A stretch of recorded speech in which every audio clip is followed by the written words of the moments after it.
नमस्कार, जय हिंद, वंदे मातरम। स्वागत है आप सभी का आपके अपने YouTube channel let's crack with आयु में। ठीक है, तो आज हम बात करने वाले हैं पंचायतों के वित्तीय स्रोत व कार्य योजनाओं के बारे में, जिसमें पहला पॉइंट रहेगा हमारा कि पंचायत स्तर पर संग्रहित किए जाने वाले कर, उपकरण व आय के अन्य स्रोत।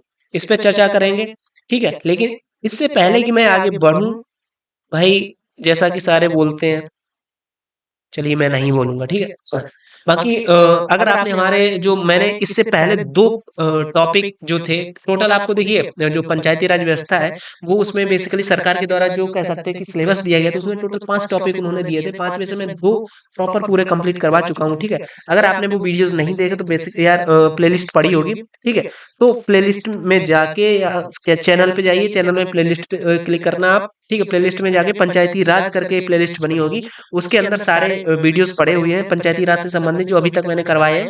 तो वो आप देखिए जाके, और देख के आपको एनालिसिस स्वयं से करना है कि आप कितने पानी में है। ठीक है, तो फिलहाल इस वीडियो में हम बात करेंगे पंचायतों के वित्तीय स्रोतों के बारे में, जो कि हमारा कह सकते हैं कि तीसरा चैप्टर है, पंचायतों के वित्तीय स्रोत तथा इनकी कार्य योजना, यानी पंचायतें किस तरीके से कार्य करती हैं, क्या प्रोसेस रहती है पूरी, तो वो पूरा हम इस पे चर्चा करेंगे। लेकिन इसमें इसमें भी कई अलग अलग पार्ट्स हैं, जिसमें पहला पार्ट आ जाता है कि पंचायत स्तर पर संग्रहित किए जाने में वाले जो कर है, या कह सकते हैं कि पंचायतें जो टैक्स लेती हैं वो कौन कौन से होते हैं, तथा टैक्स के अलावा जो सब टैक्स होते हैं, तथा पंचायत के जो अन्य आय के स्रोत होते हैं, जैसे कि मान लीजिए जो भी मतलब आय के स्रोत हैं, तो वो क्या क्या रहते हैं, किस तरीके से आप जब पंचायत अधिकारी बनेंगे तो आप अपनी पंचायत को डेवलप करेंगे, क्या क्या टैक्स लगाएंगे, किस तरीके से लगाएंगे, तो वो सारी चर्चा हम इस सीरीज में करने वाले हैं। या कह सकते हैं कि जो पार्ट थर्ड है हमारा पंचायतों के वित्तीय स्रोत व कार्य योजना, तो इसमें करने वाले हैं। ठीक है, तो बिना देरी के चलते हैं आगे। अगर आपने हमें अभी तक चैनल सब्सक्राइब नहीं किया तो चैनल सब्सक्राइब कर लें, अपने दोस्तों के साथ शेयर करें, और वीडियो को यार अगर देखा करो तो लाइक कर दिया करो। बाकी आप कमेंट करके बताओ आपको कैसा क्या सीन सारा कुछ लग रहा है। ठीक है, तो कमेंट तो कर ही दो। ठीक है, आप चलते हैं आगे। हम आपको सबसे पहले दिख रहा होगा कि ग्राम पंचायत स्तर पर आरोपित कर व अन्य स्रोत, कर व आय के अन्य स्रोत। ठीक है, हो सकता है ये आपको थोड़ा ब्लर दिख रहा होगा, लेकिन मैं आपको बोल के बता देता हूँ। बेसिकली जो पंचायत या ग्राम पंचायत स्तर पे जो कर होते हैं वो कौन कौन से होते हैं। बेसिकली मनोरंजन कर होता है, जल कर होता है, या कह सकते हैं कि वाटर कर, जो कि सरकारी ट्यूबवेल से जब आप पानी लेते हैं तो वहां पे देना पड़ता है। बेसिकली बाजार कर, या कह सकते हैं गाँव में अगर कोई बाजार वगैरह लग रहा है तो बाजार में जो लोग सब्जियां बेचने आते हैं, जो भी बेचने आते हैं, तो उनसे पंचायत एक तरीके से मंथली या फिर जब भी बाजार आता है तब उनसे टैक्स लेती है। और वो जो टैक्स का पैसा होता है वो बेसिकली आगे बताएंगे कि उनका यूज वगैरह कहाँ होगा। ठीक है, सड़कों की सफाई एवं प्रकाश पर कर, यानी कह सकते हैं कि सड़कों की सफाई एवं जो लाइटिंग वगैरह होती है गांव में, जो लाइटिंग वगैरह करवाई जाती है, जो सड़क के किनारे लाइटिंग हो रही है। ठीक है, तो अब सपोज कह सकते हैं कि उस पे भी पंचायतें कर लेती हैं। पशु बिक्री कर भी बेसिकली ये लिया जाता है। जैसे कि आपके गांव में आपको पता होगा कि लोग जानवर रखते हैं, तो जानवर रखने के बाद में जब जानवर को बेचते हैं तब बेसिकली उनका 1-2% जो होता है, जो भी मतलब परसेंटेज निर्धारित किया गया है, वो टैक्स के तौर पर या कर के तौर पर पंचायतों को देना होता है। हालांकि देता कोई नहीं है, पर ये टैक्स या कर जो है ये आधिकारिक रूप से कह सकते हैं कि वर्णित किए गए हैं पंचायती राज अधिनियम में। तो इस वजह से ये आपको पढ़ने ही पड़ेंगे। और क्वेश्चन इस तरीके से आता है कि निम्न में से कौन सा कर पंचायतों द्वारा लिया जाता है, भले वो लिया न जाता हो, पर आधिकारिक तौर पे तो भाई कागजों में तो लिखा है, तो वो आपको देखना ही पड़ेगा। ठीक है, अगला आ जाता है एक मेलों पर कर। मेलों पर कर यानी कि कह सकते हैं कि जैसे बाजार कर होता है ना, कि गांव में अगर बाजार लग रहा है तो जो बाजार में लोग दुकानें लगाते हैं वो टैक्स देते हैं। सेम इसी तरीके से आपके गांव में या ग्राम पंचायत में अगर कहीं पे मेला लगता है तो मेले में जो दुकानें वगैरह लगती हैं तो वो लोग टैक्स देते हैं। बाकी अगर बात करें वाहन कर की, तो वाहन कर भी बेसिकली एक कह सकते हैं कि पंचायती राज अधिनियम में वाहन कर का प्रावधान है। वो अलग बात है कि वाहनों पर कोई कर लेता भी नहीं और देते भी नहीं। बेसिकली ये होता है कि अगर आपके गांव में आपके ग्राम पंचायत में कोई अगर वाहन रख रहा है तो बेसिकली वाहन रखने पे भी, भले उसने अपने पैसे से वाहन लिया है और अपने पैसे से ही वो पेट्रोल डलवा रहा है, चलवा रहा है, लेकिन बेसिकली आधिकारिक तौर पे उसके वाहन पे भी एक टैक्स लिया जाता है सरकार द्वारा। अगला आ जाता है हाउस टैक्स। बेसिकली अगर आपके घर पे भी एक टैक्स लिया जाता है, जिसको हाउस टैक्स बोलते हैं। बेसिकली ये गांव में नहीं लिया जाता, लेकिन अगर आप गाजियाबाद में या नोएडा में है तो वहां पे आपको पता होगा, आपके अगर रिश्तेदारी में कोई भी हो तो उससे आप पूछिएगा, तो उन लोगों को हाउस टैक्स देना होता है। हालांकि ग्राम पंचायतों में लोग नहीं देते हैं, लेकिन नगर पंचायतों में हाउस टैक्स देना होता है। मतलब लोग ले देते हैं। बात करें राज्य वित्त आयोग से प्राप्त होने वाले अनुदान, यानी कि मैंने आपको बताया था लगभग 85% से ज्यादा, सॉरी 95% जो पैसा होता है कि इनके जो डेवलपमेंट के लिए, ग्राम पंचायत के डेवलपमेंट के लिए, वो बेसिकली केंद्र तथा राज्य सरकारों द्वारा दिया जाता है। तो बेसिकली वही बात बोल रही कि राज्य वित्त आयोग से प्राप्त होने वाला जो अनुदान है उसके बारे में चर्चा करेंगे। बात करते हैं केंद्र प्रायोजित योजनाओं द्वारा जो अनुदान मिलता है, यानी कि केंद्र सरकार द्वारा जो योजना पैसा मिलता है वो। और आगे एक और कर हो जाता है जो भी होता है कि दूर संचार टावरों, इनसे जो टैक्स होता है, यानी कि जो आपके गांव में टावर वगैरह लगे होते हैं, मोबाइल फोनों के जो टावर होते हैं, उनसे ग्राम पंचायतें टैक्स ले लेती हैं। ठीक है, बाकी तो और ये टैक्स ना बाजार पे टैक्स ले पाती है, ना मनोरंजन पे, ना जल पे, ना फलाना ठिकाना, मतलब किसी पे टैक्स नहीं ले पाती ग्राम पंचायतें। लेकिन जो दूर संचार या कह सकते हैं कंपनियों के जो टावर रहते हैं उनसे तो टैक्स भाई पंचायतें ले लेती हैं। ठीक है, तो बात करते हैं पंचायत कर के बारे में। तो भारत में पंचायत एक स्थानीय सरकारी निकाय है जो अपने अधिकार क्षेत्र में रहने वाले लोगों पर कर लगाती है और एकत्र करती है। पंचायतों द्वारा विभिन्न प्रकार के कर लगाए जाते हैं। हालांकि मैं आपको पहले ऊपर सारा बता दिया और एक्सप्लेन भी कर दिया था, पर जो कह सकते हैं किताबी जो लैंग्वेज है उस पे उसको आप एक बार देख लेंगे कि विभिन्न प्रकार के कर हैं, जिसमें सबसे पहले आ जाता है हाउस टैक्स। हाउस टैक्स यानी कि घर पे कर। गाँव में सभी घरों पर वार्षिक किराए के मूल्य व पूंजीगत मूल्य पर गृह कर लिया जाता है या हाउस टैक्स लिया जाता है। यह एक ऐसी दरों पर लगाया जाता है जो ग्राम पंचायत द्वारा तय की जा सकती है। ठीक है, मकान की निम्नलिखित श्रेणियों को गृह कर में छूट दी जाती है। निम्न इमारतों या जिन इमारतों का उपयोग शैक्षिक तथा छात्रावास उद्देश्य के लिए किया जाता है उनसे टैक्स नहीं लिया जाएगा। ठीक है, ध्यान रखेंगे इन बातों को, क्वेश्चन यहाँ से बनेगा। अगला आ जाता है सार्वजनिक पुस्तकालयों या सार्वजनिक भवन से टैक्स नहीं लिया जाएगा। प्राचीन स्मारक संरक्षण अधिनियम 1904 के तहत जो संरक्षित प्राचीन प्राचीन स्मारक है उनसे टैक्स नहीं लिया जाएगा। ये वो मैं बता रहा हूँ जिनसे टैक्स नहीं लिया जाएगा। बाकी इनके अलावा जो भी आपको गांव में दिखेगा, जो भी मकान दिखेगा, उन सब से टैक्स लिया जाएगा। बात करें धर्मार्थ अस्पताल और धर्मार्थ अस्पताल और औषधालय और अन्य भवन, इनसे टैक्स नहीं लिया जाए। जैसे कि अगर किसी का हॉस्पिटल है तो उस हॉस्पिटल से टैक्स नहीं लिया जाएगा। मंदिर मस्जिद या गुरुद्वारा या फिर चर्च है उससे टैक्स नहीं लिया जाएगा। ठीक है, और बात करें कि अन्य भवन में वही मतलब सार्वजनिक जो भवन होते हैं, जैसे कि आपके यहाँ पंचायत भवन है तो पंचायत भवन से टैक्स नहीं लिया जाएगा। या कोई कह सकते हैं कि बारात घर है तो बारात घर पे टैक्स नहीं लिया जाए। तो कुल मिला के ये कुछ पॉइंट थे जिन पे टैक्स नहीं लिया जाता, हाउस टैक्स। ठीक है, अगला आ जाता है टैक्स की वाहन कर। तो यह हर प्रति वर्ष भारत के गांव के भीतर रखे या उपयोग किए जाने वाले सभी वाहनों पर ऐसी दरों पर लगाया जाता है जो ग्राम पंचायत द्वारा तय की जाए। इस पॉइंट को आप ध्यान रखेंगे, ऐसी दरों पर लगाया जाएगा। कोई भी ग्राम पंचायत से संबंधित टैक्स है जो कि ग्राम पंचायत द्वारा तय की जाएगी दर। ठीक है, ध्यान रखेंगे इस बात को, जो न्यूनतम दरों से कम नहीं होगी और निर्धारित अधिकतम दरों से अधिक नहीं होगा। ठीक है, बात करें वाहन का अर्थ है सड़कों या रेलवे का उपयोग किए उपयुक्त वाहन जिनमें गाड़ी, वैगन,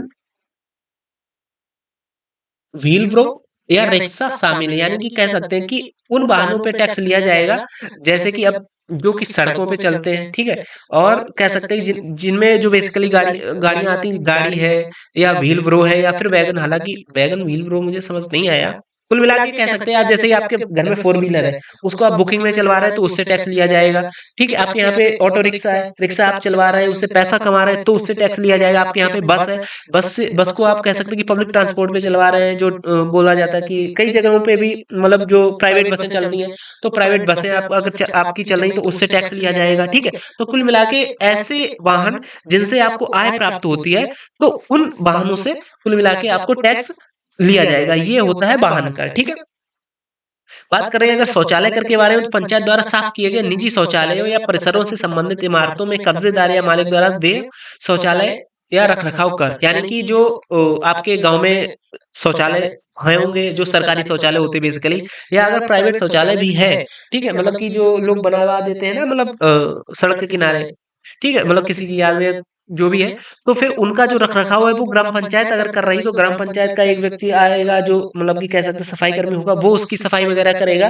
तो बेसिकली अगर वो सफाई ग्राम पंचायत द्वारा करवाई जाएगी तो फिर उस पे जो कर होगा, भले वो प्राइवेट है, मतलब जो शौचालय है वो किसी व्यक्ति विशेष ने बनवाया है मतलब कि अपने पैसे से, लेकिन अगर उसका रखरखाव ग्राम पंचायत कर रही है तो उसका जो टैक्स होगा वो भी ग्राम पंचायत ही वसूलेगी। ठीक है, अगला आ जाता है जल कर। ठीक है, चौथा कर हमारा हो जाता है जल कर। जल कर पंचायत द्वारा पेयजल की आपूर्ति और जल आपूर्ति योजनाओं की रखरखाव की लागत के अनुसार निर्धारित किया जाता है। कर घरों में पानी की आपूर्ति करने वाले पाइप के व्यास के आधार पर भिन्न हो सकता है। ध्यान रखेंगे इस बात को। जो जलकर होता है वो जैसे कि बेसिकली पानी की सप्लाई पे कर लिया जाता है, जिसको जलकर बोलते हैं, पानी यानी जल, ठीक है। तो इसका जो कह सकते हैं कि जो टैक्स का एक रेट होगा या कह सकते हैं कि जो दर होगी, वो आपके घर में जो पाइप आ रहा है उसका जो ब्यास होगा, ब्यास होता है कि मतलब कि उसकी गोलाई, ठीक है, उसके आधार पर अलग अलग हो सकता है। सपोज जैसे कि मेरे घर में जो पाइप आ रहा है, जिस पाइप से पानी आ रहा है, उसकी जो चौड़ाई है वो 2 मीटर की है। सेम अगर वही आपके घर में अगर पानी जा रहा है, वो जा रहा है कि 2 इंच की चौड़ाई के साथ में, ठीक है। तो दो, किसी के घर में 2 इंच मोटा पाइप जा रहा है, किसी के घर में आधा इंच का पाइप जा रहा है, तो फिर नॉर्मल सी बात है कि भले पानी सबके घर में जा रहा है, पर देखा ये जाएगा किसके घर में ज्यादा पानी जा रहा है, किसके घर में कम पानी जा रहा है, उस हिसाब से ये टैक्स लिया जाता है, ठीक है। तो ये कह सकते हैं कि इसका ये टैक्स भिन्न हो सकता है। नए घरों और भवनों के निर्माण के लिए पानी की आपूर्ति के लिए ग्राम पंचायत द्वारा द्वारा अलग से कर लिया जाएगा। जैसे कि अगर कोई गांव में नया घर बनवा रहा है या फिर कोई नया भवन बन रहा है, तो उस पर अगर सरकारी संस्था द्वारा पानी पहुंचाया जा रहा है, तो फिर उस पर जो टैक्स लिया जाएगा वो मतलब अलग लेवल उसका रहेगा, ठीक है। बात करते हैं अगर मेलों पर कर, तो मैंने ये बता ही दिया था कि वार्षिक रूप से मेले अगर ग्राम पंचायत में आयोजित होते हैं, ग्राम पंचायत की सीमा के भीतर आयोजित हो रहे हैं, तो प्रत्येक दुकान से या उत्सव में या मेलों में जो भाग लेने वाले दुकानदार हैं या व्यवसायी हैं, उनसे टैक्स वसूलने का अधिकार जो होगा वो ग्राम पंचायत को होगा, ठीक है। बात करते हैं अगर बाजार कर के बारे में, तो बाजार कर भी सेम वही रह जाएगा, ठीक है। इस जहाँ निजी बाजार व्यापार लेन देन में हो रहे, जैसे बुचड़खाने हैं, अस्पताल है, गोदाम है, माल परिवहन डिपो है, भोजनालय है, आवास गृह, होटल आदि, इन सभी से भी टैक्स लिया जाएगा, ठीक है। बात करते हैं कार्ड स्टैंड या टोंगा स्टैंड पर कर संग्रह। टोंगा स्टैंड नहीं, बेसिकली ये होता है ऑटो स्टैंड, ठीक है। आप सबको पता होगा कि आपके यहाँ पे बस स्टैंड होता है, ऑटो स्टैंड जहाँ पे प्राइवेट लोग अपना कह सकते हैं कि गाड़ियाँ तांगा वगैरह, तांगा स्टैंड होता है, रिक्शा स्टैंड, टैक्सी स्टैंड, ठेला स्टैंड, ठीक है। ये सारा कुछ होता है, तो वहाँ पे भी जो कह सकते हैं कि जो अगर सरकारी जमीन पे तो खड़ा होगा ना, सिंपल सी बात है। जो ऑटो वाला है वो अपनी जमीन साथ लेके तो चल नहीं रहा है, जहाँ पे भी वो ऑटो स्टैंड बनाया है वो सरकारी जमीन पे ही ऑटो स्टैंड बना होगा। तो सरकारी जमीन यानी कि अगर ग्राम पंचायत में बना है ऑटो या स्टैंड, अगर जो भी है वो अगर ग्राम पंचायत में बना, तो ग्राम पंचायत की जमीन है, ग्राम पंचायत की जमीन है यानी कि सरकारी जमीन है, ठीक है। तो सरकारी जमीन पे टैक्स तो लेगी ग्राम पंचायत। तो कुल मिला के ऑटो स्टैंड वगैरह पे जो टैक्स लेती है वो ग्राम पंचायत लेती है। बात करते हैं पशुओं की बिक्री पर कर जो होता है, ग्राम पंचायत द्वारा बकरी, भेड़, घोड़ा, गधा, खच्चर, ऊंट और टट्टू जैसे जानवरों पर ग्राम पंचायत की सीमा के भीतर सार्वजनिक बाजार में बेचने पर या बेचने के लिए लाए गए अन्य मवेशियों पर भी कर लगाया जाता है। ध्यान रखेंगे कि पंचायत की सीमा के भीतर। आप सभी को पता होगा जैसे कि आपको पता होगा बिहार का सोनपुर मेला है, वो दुनिया का सबसे बड़ा कह सकते हैं कि एशिया का सबसे बड़ा पशु मेला है। तो अगर आप अपने यहाँ से या कह सकते हैं कि सपोज आप उत्तर प्रदेश के किसी भी XYZ जिले से मैं नोएडा ले लेता हूँ, ठीक है। आप नोएडा से संबंधित है, नोएडा में आपका घर है, आप नोएडा के निवासी, आप नोएडा से आपके पास में मान लेते हैं कि आपके पास में घोड़ा है, आप घोड़ा बेचने जाते हैं कहाँ पे, सोनपुर मेले में, ठीक है। बिहार का जो सोनपुर है वहां पे मेले में जाते हैं। तो जब आप वहां पे जाएंगे अपना घोड़ा बेचने, तो सिंपल सी बात है, जब आप वहां जाएंगे तो वहां के जो लोग होंगे, वहां की जो कमेटी होगी, वो आपसे टैक्स लेगी। तो कुल मिला के उससे ही आप इस तरीके से रिलेट कर सकते हैं कि पंचायत की सीमा के भीतर अगर कोई पशुओं की बिक्री हो रही है किसी भी प्रकार की, ठीक है, और वो भी कह सकते हैं कि सार्वजनिक बाजार में बेचने या बेचने के लिए लाए गए अन्य मवेशियों पर या कोई भी आपका जानवर है, तो उस पर टैक्स लिया जाएगा। सिंपल सी बात, सोनपुर मेले से आप इसको रिलेट कर सकते हैं। बात करते हैं विविध कर, तो दूरसंचार टावरों की स्थापना तथा संचालन जैसी नई सुविधाओं पर, यहाँ इनसे तो भाई जो पंचायतें हैं वो बहुत पहले से टैक्स लेती चली आई हैं, ठीक है। लेकिन अभी भी कह सकते हैं कि अगर राजस्थान का कई इलाके मैंने देखा है, मतलब देखा तो नहीं सुना है, जैसे कि अगर अभी राजस्थान विधानसभा में थोड़े दिन पहले एक विधायक है शिव विधानसभा से रविंद्र सिंह भाटी, उन्होंने बोला था कि लगभग 75 जने 85 गांव ऐसे जहाँ पे मतलब कि लाइट नहीं है और वहां पे मतलब मोबाइल टावर ही नहीं है, 100-100 किलोमीटर दूर तक कोई हॉस्पिटल नहीं है। तो ऐसी जगहों पे तो भाई टैक्स नहीं लेगी वहां की पंचायत, वो यही बोलेंगे भाई आप आ जाओ टावर लगा ही दो, वही बहुत बड़ी बात है ना। लेकिन अगर उत्तर प्रदेश के संदर्भ में बात की जाए, तो उत्तर प्रदेश में भाई पंचायतें टैक्स ले लेती हैं टावर की जो कंपनियां वगैरह होती है उनसे, ठीक है। बात करते हैं पंचायत के भीतर स्थित भवन व या तंबू पर कर जो 500 फीट या उससे अधिक क्षेत्र को कवर करता है। यानी कि पंचायत के भीतर कोई भवन है या कोई तंबू डाल के कह सकते हैं कि मेला वगैरह चल रहा है या कोई भंडारा वगैरह चल रहा है, जो भी मतलब कह सकते हैं कि, तो वो अगर उसका जो तंबू, जैसे अगर सपोज सिंपल सी बात है कोई अगर अपना टेंट लगा के रह रहा है सिंपल सा 1 BHK में, तो थोड़ी ना उससे लिया जाएगा। लेकिन अगर वही बात करें कि 500 फीट या उससे अधिक क्षेत्र को कवर कर रहा है, ध्यान रखेंगे इस बात को, फैक्ट है, ठीक है। तो 500 फीट या उससे अधिक क्षेत्र को कवर करता है या किसी भी पार्टी द्वारा सार्वजनिक रिजॉर्ट या मनोरंजन के लिए उपयोग किया जाएगा, ठीक है, तो उस पे कर जो लेगी वो पंचायत कर ले लेगी, ठीक है। लघु वन उपज MFP, ठीक है, की खरीद पर और व्यापार के विनियमन पर कर, ये भी कह सकते हैं कि लघु वन उपज पर जो कर होता है, या लघु वन उपज की खरीद या व्यापार पर या खरीद या बेच पर जो टैक्स वगैरह लेती है वो भी ग्राम पंचायत ले सकती है, ठीक है। बात करते हैं रेत के लिए नदी खदान स्थलों और पत्थरों के लिए पहाड़ी खदान स्थलों पर कर, जिनका उपयोग दोनों निर्माण उद्देश्य के लिए किया। देखिए बेसिकली आपको पता होगा कि आपके यहाँ पे आपके यहाँ से अगर नदियां निकल रही हुई होंगी तो आपको पता होगा कि आपके यहाँ पे अगर नदी कोई भी निकली है तो वहां से बालू निकलती है, ठीक है। तो कुल मिला के अगर आपके पंचायत क्षेत्र के अंदर से बालू का व्यापार होता है तो बालू पे जो कर होगा, बालू के खनन पे जो कर लिया जाएगा वो पंचायत द्वारा लिया जाएगा। सेम इसी तरीके से जो पहाड़ी एरिया है, मध्य प्रदेश का एरिया है, या कह सकते हैं कि जो अन्य भी एरिया एरिया है जहाँ पे पहाड़ उपलब्ध है, उन पहाड़ों को काट के मोरम बनाई जाती है, या फिर कह सकते हैं कि और भी रहने योग्य जो भी वस्तुएं बनाई जाती हैं, ठीक है। सज्जा सजावट के लिए भी बस पहाड़ों को काट काट के पत्थर निकाला जा रहा है। तो वो पत्थर या पहाड़ जिस पंचायत क्षेत्र की सीमा के अंदर आएंगे, तो उन पंचायत क्षेत्रों उस सीमा के अंदर से अगर कोई खनन वगैरह हो रहा है पहाड़ों का, तो उनसे भी जो टैक्स लिया जाएगा वो पंचायतों द्वारा लिया जाएगा, ठीक है। आई होप क्लियर हुआ होगा आपको। तो यहाँ तक था हमारा इतना। आगे बात करते हैं कि प्रकाश कर, ठीक है। प्रकाश कर के बारे में बात करते तो सिंपल सी बात है, सार्वजनिक सड़कों, स्थानों, सार्वजनिक शौचालयों या ऐसी इमारतों के लिए प्रकाश कर लगाया जाता है जहां यदि ऐसी व्यवस्था प्रकाश व्यवस्था का कार्य ग्राम पंचायतों द्वारा किया। सिंपल सी बात आपको पता है कि सार्वजनिक स्थलों पर या सार्वजनिक शौचालयों पर या कोई ऐसी सार्वजनिक इमारत है, वहां पे अगर लाइट की व्यवस्था की जा रही है तो फिर वो लाइट का जो टैक्स होगा वो भाई पंचायत लेगी ना कहीं से। तो फिर वहां से आपको टैक्स मतलब पंचायतें जो है टैक्स कलेक्ट करती हैं, ठीक है। बात करते हैं ग्राम पंचायतों की आय व अन्य स्रोत के बारे में, तो इनके आय के से संबंधित जो महत्वपूर्ण स्रोत है उस पे चर्चा करते हैं कि इनके आय से संबंधित महत्वपूर्ण स्रोत निम्न है। संविधान के अनुच्छेद 280, इसको ध्यान रखेंगे, इसमें केंद्रीय वित्त आयोग की चर्चा है। इसकी सिफारिश के आधार पर स्थानीय निकायों को अनुदान प्रदान करने की बात कही गई है। यानी कि अनुच्छेद 280 के तहत जो केंद्रीय वित्त आयोग है वो पंचायतों को, स्थानीय निकायों को अनुदान प्राप्त करेगा। बात करते हैं केंद्रीय प्रायोजित योजनाओं के क्रियान्वयन के लिए, केंद्र प्रायोजित योजनाओं के क्रियान्वयन के लिए धन और अतिरिक्त केंद्रीय सहायता के अंतर्गत विशिष्ट आवंटन के प्रावधान भी किए गए हैं। यानी कुल मिला के जो केंद्रीय प्रायोजित योजनाएं हैं तो वो भी पंचायतों को टैक्स वगैरह देंगी, सॉरी टैक्स के पैसे वगैरह प्रोवाइड करवाएंगी। बात करते हैं अनुच्छेद 243 झ, ठीक है। तो इसके अनुसार राज्य वित्त आयोग का गठन होगा और राज्य वित्त आयोग भी पैसा देगा पंचायतों को। अगला आ जाता है कि इसके अलावा राज्य सरकार द्वारा प्राप्त ऋण अनुदान के प्रावधान भी राज्य सरकार भी पैसा देगी पंचायतों को। सिंपल बात करते हैं आंतरिक संसाधन सृजन के प्रावधान भी किए गए। सिंपल सी बात, मैंने आपको ये जो ऊपर सारे बताए हैं वो सारे जो टैक्स है वो ग्राम पंचायत ही लेगी। इसके अलावा आंतरिक संसाधन सृजन के प्रावधान भी किए। आंतरिक संसाधन जैसे कि सपोज मैं हूँ ग्राम विकास अधिकारी, ठीक है, या कह सकते हैं मैं ग्राम विकास अधिकारी मान लेता हूँ। मैं मेरी अगर पोस्टिंग हो जाती किसी भी ग्राम पंचायत में, तो मैं वहां के प्रधान को बोलूंगा कि आप अपने यहाँ पे ना कि जो लघु उद्योग होते हैं उनको बढ़ावा दीजिए, और तो लघु उद्योग कोई एक लग जाएगा तो उससे कम 20 लोगों को रोजगार मिलेगा।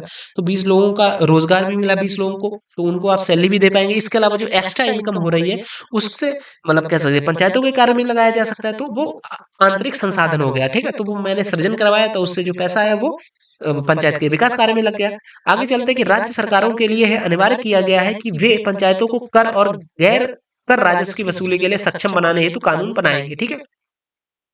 तो सिंपल कुल मिला के बात ये थी कि पंचायतों के आय के स्रोत मैंने आपको बताया कि, और पंचायतों द्वारा जो टैक्स लिए जाते हैं उनके बारे में मैंने विस्तृत चर्चा की।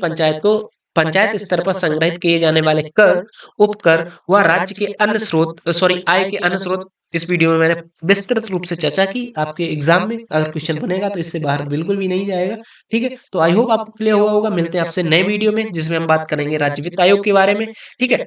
राज्य वित्त आयोग जो टैक्स वगैरह देता है उसके बारे में चर्चा करेंगे। चलिए मिलते हैं आपसे नए वीडियो में। बाय बाय, जय हिंद, वंदे मातरम।